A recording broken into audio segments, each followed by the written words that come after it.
ప్రపంచవ్యాప్తంగా ఆర్థిక మాంద్యం అయితే కనిపిస్తుందనే చెప్పాలి. రెసిషన్ అయితే స్పష్టంగా కనిపిస్తుందనే చెప్పాలి. గతంలో ఖర్చులు కూడా జనం కూడా ఖర్చులు భారీగా పెట్టేటోళ్ళు. కానీ పోస్ట్ కరోనా ప్రీ కరోనా అని చెప్పొచ్చు. ప్రీ కరోనా వరకు జనాలకి డబ్బు వాల్యూ అనేటువంటిది, అంటే ఈ యంగ్ జనరేషన్కి డబ్బు వాల్యూ అనేటువంటిది అంత తెలియకపోతుండే. కానీ పోస్ట్ కరోనా యువతతో పాటు చాలామందికి అయితే డబ్బు పొదుపు గురించి అయితే నేర్పించిందని చెప్పాలి. అవును. సో అట్లాంటి పరిస్థితుల్లో ఈవెన్ ఇండివిజువల్స్ పర్సనల్సే కాదు, కంపెనీలు కూడా పోస్ట్ కరోనా తర్వాత చాలా పెద్ద ఎత్తున అంటే ఖర్చు తగ్గించుకునే పనులు అయితే పడుతున్నాయి.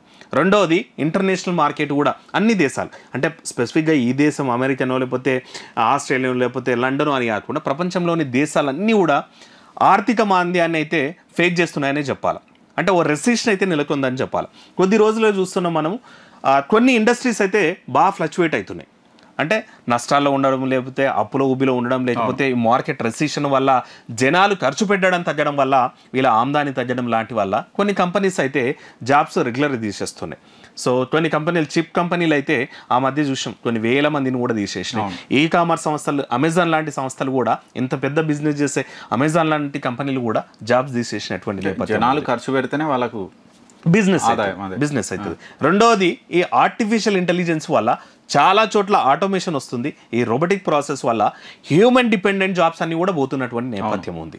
సో దాంతోపాటు ఇక్కడ ఇంకో వార్త, జనరల్ మోటార్స్ అనేటువంటిది దాదాపు పెద్ద సంస్థ.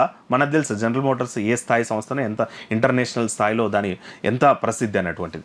1000 మంది ఉద్యోగాల కోత పెట్టిందంట. మెయిన్ ఏంటంటే ఇంటర్నేషనల్ మార్కెట్లో కాంపిటీషన్ పెరిగిపోవడం అనేటువంటిది. రెండవది ఏంటంటే టెక్నాలజీ మీద కంపెనీలు ఎక్కువ ఇన్వెస్ట్ చేస్తున్నాయి. సో గతంలో ఏంది అంటే ఓ ప్రోడక్ట్ డెవలప్ అయితే దాదాపు 10 ఏళ్ళ 20 ఏళ్ళ కంటిన్యూ ఆ ప్రోడక్ట్ రన్ అవుతుండే. కానీ ఇప్పుడు ఏమైందంటే ప్రతి ఇయర్ ఈ టెస్లా లాంటి వాళ్ళని చూస్తున్నాం, ఆయన ప్రతి 6 నెలలకు ఒకసారి కొత్త ఇన్నోవేటివ్ ప్రోడక్ట్ని చెప్తున్నాడు. లాస్ట్గా డ్రైవర్లెస్, ఇంటర్నేషనల్ కాంపిటేటివ్గా డ్రైవర్లెస్ ఒక రంగం కాదు కదా టెస్లా వాళ్ళు చేస్తున్నటువంటిది. సో డ్రైవర్లెస్ కార్ అని, ఎలక్ట్రిక్ వెహికల్స్ అని చెప్పేసి ఇంత కాంపిటీషన్లో ఈ కంపెనీస్ కూడా ఏం చేస్తున్నాయంటే మనుషుల మీద ఇన్వెస్ట్ చేసే కంటే, అంటే దాదాపు కొన్ని కంపెనీస్ ఏంటంటే ఎగ్జిక్యూటివ్ లెవెల్ నుంచి హయ్యర్ అఫీషియల్ వరకు కొన్ని చోట్ల అవసరం లేకున్నా సరే కొద్ది మందిని మెయింటైన్ చేస్తుండే. సో వాళ్ళకి పెద్ద మొత్తంలో జీతాలు ఇవ్వాల్సిన పరిస్థితి ఉండే. అట్లాంటి పరిస్థితుల్లో ఇక ఆ కంపెనీలు అనేటువంటి ఖర్చు తగ్గించే పనులు పడ్డాయంట. దాదాపు ఈ జనరల్ మోటార్స్ 1000 మందిని కూడా తీసేస్తుందంట. అందరూ ఉన్నత స్థాయి ఉద్యోగులేనంట. ఓకే. నిర్వహణ వ్యయాలు తగ్గించుకొని సామర్థ్యాన్ని వినియోగించుకోవాల్సిన అవసరం తమపై ఉందని సంస్థ తెలిపింది.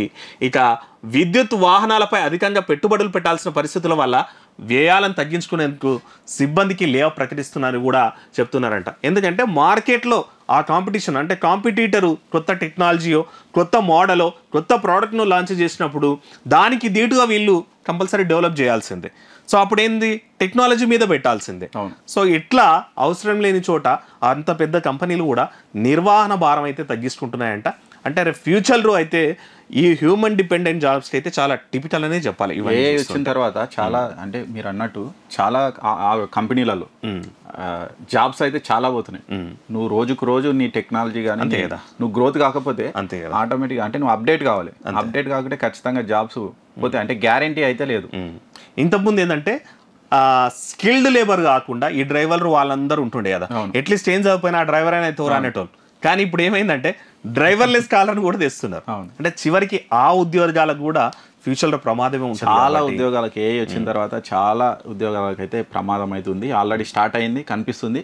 ఇక వీళ్ళు అనుకోవచ్చు పెద్దవాళ్ళే, ఇక్కడ వీళ్ళు తీసేసిన 1000 మంది ఉద్యోగాలు కూడా హై లెవెల్ జాబ్సే తీసేసారు. అదే అంటే వాళ్ళు ఏముండరు, వచ్చి కూర్చొని మంది మీద అజమాయి చేస్తారు అట్లాంటివి. కానీ వాళ్ళని ఎవరు తీసేయకపోతుండే జనరల్ మోటార్స్ నుంచి స్టార్ట్ అయినట్టు. సో కాబట్టి తస్మత్ జాగ్రత్త, బీ ప్రిపేర్ అని చెప్పాలి. అది స్కిల్ అప్డేట్ చేసుకోవాల్సిందే, బీ ప్రిపేర్.